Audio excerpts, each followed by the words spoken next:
በሸዋሮቢት የአገዛዙን ምሽግ ተሰበረ። የሚኒሊክ ልጆች ዛሬም በደማቅ ቀለም ታሪክን እየጻፉ ይገኛሉ። የአገዛዙ ወታደራዊ ማሰልጠኛ ሙሉ ለሙሉ ተደምስሷል። የደሞዝ ጭማሪው የልማት ድርጅቶችንና የግል ሰራተኞችን እንዲያካትት እየተሰራ ነው ሲል ኢሰመኮ ገለጸ።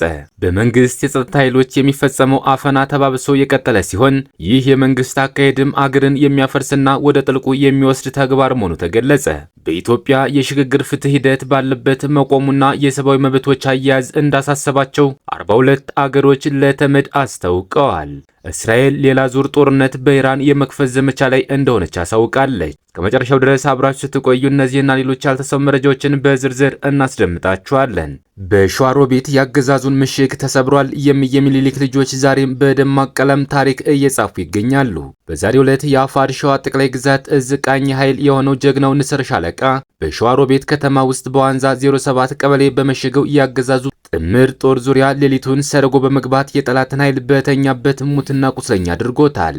የአገዛዙ ጦር በደረሰበት ድንገተኛ እና ኢላማውን በትክክል በመታ ጥቃት ምሽጉ ፈርሶበት አንድ ሻለቃ ጦር እንደተበታተነበት ለማወቅ ተችሏል። በሌላ በኩል በደብረ ታቦር ከተማ በሀገር ሽማግሌነታቸው የሚታወቁት አቶ አማሃ ሰፋ አገዛዙ በፋኖ ስም አደራጅቶ የተለያዩ ጸረ ሕዝብ ተግባራትን እንዲፈጽሙ ባሰማራቸው ህገወጥ ቡድኖች መታገታቸውን እየሰማ ነው በከፍተኛ ሀዘንና ቁጭት ነው ሲሉ የገለጹ ሲሆን እንዲህ አይነት እኩይ ተግባር ራሱ አገዛዙ በፋኖ ስም የሚያደረጃቸው ዘራፊዎች እንጂ እውነተኛ ፋኖች እንዳልሆኑ ገልጸዋል። አክሎም እውነተኛ ፋኖች ከወለዳቸው ህዝብ ጋር ሆነው ላለፉት 2 ዓመታት ደጉንም መጥፎንም ያሳለፉ በመሆናቸው ማንነታቸው በወገንም በጠላትም በውል የሚታወቅ ነው። እንኳን ግለሰብን ማገትና መዝረፍ ይቅርና በሀገራችንም ሆነ በሌሎች ሀገራትም አማጽያን እንደሚያደርጉት ባንክና የመንግስት ንብረትን አልዘረፍንም። ይህም ፋኖን ልዩ የሚያደርገው የስብና ልልና ነው ማሳያ ነው ሲሉ ተናግረዋል።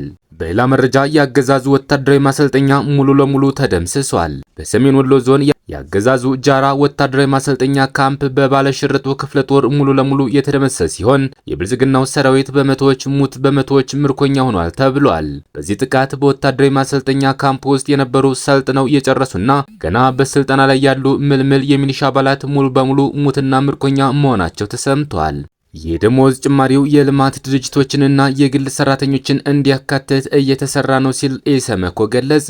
የደሞዝ ጭማሪው የልማት ድርጅቶችና የግል ሰራተኞች እንዲያካትት እየሰራ እንደሚገኝ የኢትዮጵያ ሰራተኞች ማህበራት ኮንፌዴሬሽን አስታውቋል። የኢትዮጵያ ሰራተኞች ማህበራት ኮንፌዴሬሽን ፕሬዝዳንት አቶ ካሳሁን ፎሎ ለኢትዮጵያ ፕሬስ ድርጅት እንደገለጹት የደሞዝ ይጨመር ጥያቄ የጋራ በመሆኑ ሁሉንም እንዲያካትት እየተሰራ ነው ብለዋል። የልማት ድርጅቶች ሰራተኞች በቦርዳቸውና ለግል ተቋማት በአሰሪና ሰራተኛ አዋጅ መሰረት የመነሻ ደሞዝ የሚወስን ቦርድ ተቋቁሞ እንዲታይ የሚያዝ ህጋዊ ማዕቀፍ አለ ያሉት ፕሬዝዳንቱ በዚህም የደሞዝ ቦርድ መንግስት አቋቁሞ የመነሻ ደሞዝ እንዲወስን ኮንፌዴሬሽኑ ሚናውን እየተወጣ ነው ሲሉ ገልጸዋል። አቶ ካሳሁን አክሎም የመንግስት የልማት ድርጅት እንዲሁም የግል ሰራተኞች የሚተዳደሩባቸው ህጎች የተለያዩ ቢሆንም ከደሞዝ ጭማሪ ጋር በተያያዘ በጋራ እንዲሻሻሉ ኢኮኖሚው በራሱ እንደሚያስገድድ ተናግረዋል። ኮንፌዴሬሽኑ በ2011 ዓ.ም የግል ሰራተኛው መነሻ የደሞዝ በአሰሪና ሰራተኛ ጉዳይ አዋጅ ህጋዊ እንዲሆን አስችሏል ያሉት አቶ ካሳሁን በአዋጁ መሰረትም የወቅቱ የገበያና ኢኮኖሚ ሁኔታ እየታየ በየዓመቱ መነሻ የደሞዝ ወለል የሚወስን የደሞዝ ቦርድ እንዲቋቋም ያዛል ብለዋል። ከደሞዝ ጭማሪው ጋር በተያያዘ የዋጋ ጭማሪ እንዳይደረግ ሁሉም በቅንጅት መስራት እንዳለበት ገልጸው መንግስትም አስተማሪ የሆነ እርምጃ መውሰድ እንዳለበትም አሳስበዋል።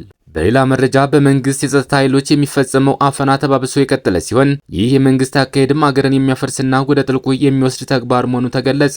የብልጽግናው አገዛዝ ሰላምና ጸጥታ ያስጠብቃሉ ብሎ በመደባቸው የጸጥታ ኃይሎች የሚፈጸሙ የህግ ጥሰቶች፣ አፈናዎች፣ እገታዎችና እስሮች ተባብሰው የቀጠሉ መሆኑ በህዝቡና በራሱ በመንግስት መዋቅር ስር የሚሰሩ አካላትን ሳይቀር ስጋት እንዳደረሰባቸው የህግ ባለሙያዎች ለቢቢሲ በሰጡት ቃለ ምልልስ የገለጹ ሲሆን አክለውም መንግስት በህዝቡ ውስጥ ብቻ ሳይሆን በራሱ ውስጥ ባሉ ሰዎች ላይ ጭምር ስጋትን ለመፍጠር በሚል የሚወስደው እርምጃ ሊሆን እንደሚችል ስጋታቸውን ገልጸዋል። በሀገራችን ኢትዮጵያ በተለያዩ ክፍሎች አገታዎች የዕለት ከዕለት ክስተት ወደ መሆን እየደረሱ ሲሆን ዋና ከተማዋ አዲስ አበባን ጨምሮ በተለያዩ ከተሞች ተቃዋሚ ፖለቲከኞች፣ የመብት ተከራካሪዎች፣ ጋዜጠኞችና ተራ ዜጎች በማይታወቁ ኃይሎች ተይዘው ለቀናት ወይም ለሳምንታት ተሰውረው የሚቆዩበት ሁኔታ አሁንም አነጋጋሪና ግራ አጋቢ ሆኗል። የፖሊስና የመከላከያ ደንብ ልብስ ወይም ሲቪል በለበሱ ሰዎች የሚፈጸሙ አስገድዶ የመሰወር ክስተት የተደጋገመ ከመሆኑ በተጨማሪ የሚመለከታቸው የጸጥታ አካላትም የማያውቁት መሆኑ የበለጠ የበለጠ አሳሳቢ መሆኑ የተገለጸ ሲሆን የሚታፈኑት ሰዎች በስራቸውና በእንቅስቃሴያቸው የሚታወቁ መሆናቸው ድርጊቱ በመንግስት አካላት እንደተፈጸመ ይታመናል ተብሏል። ታጋቾችም ከቀናት ወይም ከሳምንታት በኋላ ሲለቀቁ መሰወራቸው ከመንግስት አካላት ጋር የተያያዘ መሆኑን ይናገራሉ ተብሏል። በህገ መንግስታዊና የዓለም አቀፍ ጉዳዮች የፖለቲካ ምሁር የሆኑት አደም ካሴ በዋነኝነት በጸጥታ ኃይሎች በተደጋጋሚ እየተከሰተ ያለው ሰዎችን እገታ የሚመስል ሁኔታ አፍኖ መያዝ መንግስታዊ ህገ ወጥነት እየተስፋፋ የመምጣቱ ማሳያ ነው ብለዋል። አክለውም የአፈናው ዋና ዓላማ ምናልባትም በዋናነት መንግስት ውስጥ ባሉ ሰዎች ላይ ፍራቻን የመፍጠር ዓላማ ሊኖረው ይችላል። የራሱ ሰዎች ስልጣናቸው ምንም ይሁን ምን የመንግስት ሚስጥር ቢያወጡ ወይም ከመንግስት ፍላጎት ቢያፈነግጡ እንዲህ አይነት ዕጣ እንደሚገጥማቸው ለማስፈራራት ያለመ ሊሆን ይችላል ሲሉም ገልጸዋል። የሰብአዊ መብቶች ጉዳይ አማካሪ የሆኑት ያሬድ ኃይለማርያም እንደሚሉት ሰዎችን በማፈን የመሰወሩ እርምጃ ለመንግስት ስጋት የሆኑ ሰዎችንና ቤተሰባቸውን በማስደንገጥ ጫና መፍጠር ሲሆን የሚቀጥሉ ከሆነ የከፋ ነገር እንደሚገጥማቸው መልእክት ለማስተላለፍ ነው ብለዋል። እንዲህ ያለውን የማፈንና የመሰወር አካሄድ ተግባራዊ የሚሆነው በመደበኛው የህግ ስርዓት ቢሄዱ ዜጎችን የሚያስጠይቅና መንግስትንም የማያስኬድ መሆኑን በሚያውቁ አምባገነኖች የሚፈጸም ነው ሲሉ የገለጹት ያሬድ አክለውም ወደ አፈና ሲገባ የህግ የበላይነት አያሳስብም፣ ወንጀልን መቆጣጠር ያለበት አካል ወንጀሉን ራሱ ሲፈጽም ህግ ሲጥስ ለስርዓት አልበኝነት በር ይከፍታል በማለት ገልጸዋል። ስማቸው እንዲጠቀስ ያልፈቀዱና መቀመጫቸውን አዲስ አበባ ያደረጉ የህግ ባለሙያው ደግሞ ይህ ክስተት በመንግስት መዋቅር ውስጥ ስርዓት አልበኝነት እንዳለ የሚያሳይ ምልክት ነው ያሉ ሲሆን አክለውም ይህ ስርዓት አልበኝነት ለራሱ ለመንግስት ሳይቀር በጣም አደገኛ አካሄድ ነው፣ በአጠቃላይ በአገሪቱ ላይ ደግሞ በማህበረሰቡ ውስጥ ስርዓት አልበኝነት እንዲሰፍን የሚያደርግ ክስተት ነው ሲሉ ስጋታቸውን ገልጸዋል። በመጨረሻም ያሬድ ኃይለማርያም በአሁኑ ወቅት ህዝቡ ታጣቂዎችን ይፈራል፣ በተጨማሪም ይጠብቀኛል የሚለውን መንግስትንም ይፈራል ሲሉ የኢትዮጵያ ህዝብ አሁን ያለበትን ሁኔታ አስረድተዋል። የብልጽግናው አገዛዝ በየጊዜው የሚፈጽመው አምባገነናዊ የጭካኔ ተግባር አሳሳቢ መሆኑን የዓለም አቀፍ ማህበረሰብም የሚያውቀው ሀቅና ሁልጊዜም የሚያወግዘው መሆኑ አይዘነጋም።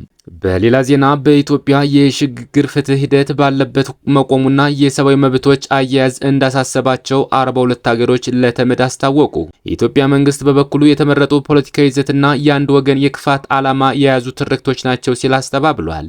አውስትራሊያን ጨምሮ የምዕራብና የምስራቅ አውሮፓ ሀገሮች ያሉበት የ42 ሀገሮች ቡድን በኢትዮጵያ የተጀመረው የሽግግር ፍትህ ሂደት ባለበት መቆሙና የሰብአዊ መብቶች አያያዝ ሁኔታ እንዳሳሰባቸው ለተባበሩት መንግስታት ድርጅት ተመድ አስታውቀዋል። ከቀናት በፊት ኢትዮጵያን በተመለከተ የጋራ መግለጫ ከወጡ ሀገሮች መካከል ፈረንሳይ፣ ቼክ ሪፐብሊክ፣ ዩናይትድ ኪንግደም፣ ጀርመን፣ ስዊዘርላንድ፣ ኖርዌይ፣ ዩክሬን፣ አውስትራሊያ፣ አየርላንድ፣ ቡልጋሪያ፣ ሞልዶቫ፣ ስዊድን እና አውስትራሊያን ጨምሮ 42 የአውሮፓ ህብረት አባል አገሮች ይገኙበታል።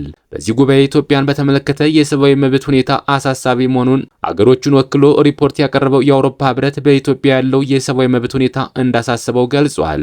ሐሳብን በነጻነት የመግለጽ ሰላማዊ ሰልፍ የማድረግና የመደራጀት መብት ከመጪው ምርጫ አስቀድሞ መገደባቸው ያሳስበናል ብሏል። አክሎም በኢትዮጵያ የሲቪክ ምህዳሩ መዘጋት አሳዝኖናል ያለው ህብረቱ በቅርቡ በሲቪል ማህበረሰብ ድርጅቶች አባላት ላይ ተካሄደ ባለው ማስፈራሪያ፣ እገዳ፣ በጋዜጠኞችና በሚዲያ ተቋማት ላይ የሚደረግ ማስፈራሪያ አገሮች እንዳሳሰባቸው በመግለጽ ጉዳዩ ግልጽ የሆነ ምርመራ ያስፈልገዋል ብለዋል። 42ቱ ሀገሮች የኢትዮጵያ መንግስትና ሌሎች የሚመለከታቸው አካላት ተጨባጭ እንቅስቃሴ በማድረግ እየተካሄደ ነው ያሉትን የሰብአዊ መብት ጥሰት እንዲያስቆሙ የጠየቁ ሲሆን በአማራ በኦሮሚያና በትግራይ ክልሎች የማሰቃየት፣ የመግደል፣ ሰብአዊነት የጎደለው አያያዝ፣ አስገድዶ መሰወር፣ ከህግ ውጭ እስርና በማቆያ ቦታዎች አግቶ ማቆየት እንዲሁም በንጹሃን ዜጎች መገልገያ መሰረተ ልማቶች ላይ ጥቃት ማድረስና ጾታን መሰረት ያደረጉ ጥቃቶች በመንግስትም ሆነ መንግስታዊ ባልሆኑ አካላት መፈጸም መቆም አለበት ሲሉ አሳስበዋል። የኢትዮጵያ መንግስት በሀገር አቀፍ ደረጃ የሰብአዊ መብቶች እንዲያከብር፣ ፍትህ እንዲረጋገጥ እንዲሁም የጉዳት ሰለባ ለሆኑ ወገኖች ሲባል የፍትህ ተጠያቂነት እንዲያሰፍን ጠይቀዋል። የሀገሮችን መገለጫ አስመልክቶ ምላሽ የሰጡት በጄኔቭ የኢትዮጵያ ቋሚ ተወካይ ጸጋአብ ከበበው ኢትዮጵያ ገንቢ በሆነ መንገድ ከሁሉም ሀገሮች ጋር ለመነጋገር ዝግጁ መሆኗን ገልጸው ይሁን እንጂ የተመረጡ የፖለቲካ አጀንዳና የአንድ ወገን ሰይጣናዊ ዓላማ ያላቸውን ትርክቶች አጥብቀን እንቃወማለን ብለዋል። በመጨረሻም እስራኤል ሌላ ዙር ጦርነት በኢራን የመክፈት ዘመቻ ላይ እንደሆነች አስታውቃለች። የእስራኤሉ የመከላከያ ሚኒስቴር ዋና ዳይሬክተር ሜጀር ጀነራል አሚር ባራም በገንዘብ ሚኒስቴር የሂሳብ ሹም ጀነራል ኮንፈረንስ ላይ ባደረጉት ንግግር ኦፕሬሽን ዘሪሳይን ላዮን በእስራኤል ወሳኝ ድል አጎናጽፏል፣ ነገር ግን በኢራን ላይ ተጨማሪ ኦፕሬሽን ይኖራሉ ብለዋል። ኢራናውያን አልጠፉም ያሉት ጀነራሉ ጥልቅ የሆነ የውርደት ስሜት አላቸው፣ ስለዚህም በጸጥታና በኃይል ግንባታ ላይ ከፍተኛ ገንዘብ እየዋሉ ነው ብለዋል። ባራም አክሎም ዓለም አቀፋዊና አካባቢያዊ የደህንነት ሁኔታውን ያማከለ ኢኮኖሚ ዝግጅት እንዲደረግ ያስጠነቀቁ ሲሆን ለወደፊት ዝግጅቱን አስመልክቶ ለሶስተኛውና አራተኛው ዙር ዝግጁነት ለማፋጠን የጦር ኃይሎች ከፍተኛ ምክር ቤት እየተቋቋመ ነው ብለዋል። የእስራኤሉ የመከላከያ ሚኒስቴር ዋና ዳይሬክተር በመቀጠል ስለሚመጡት አስገራሚ ነገሮችና ስለሚመጣው የፒጀር ስራዎች በማሰብ አሁን ኢንቨስት ማድረግ አለብን ብለዋል።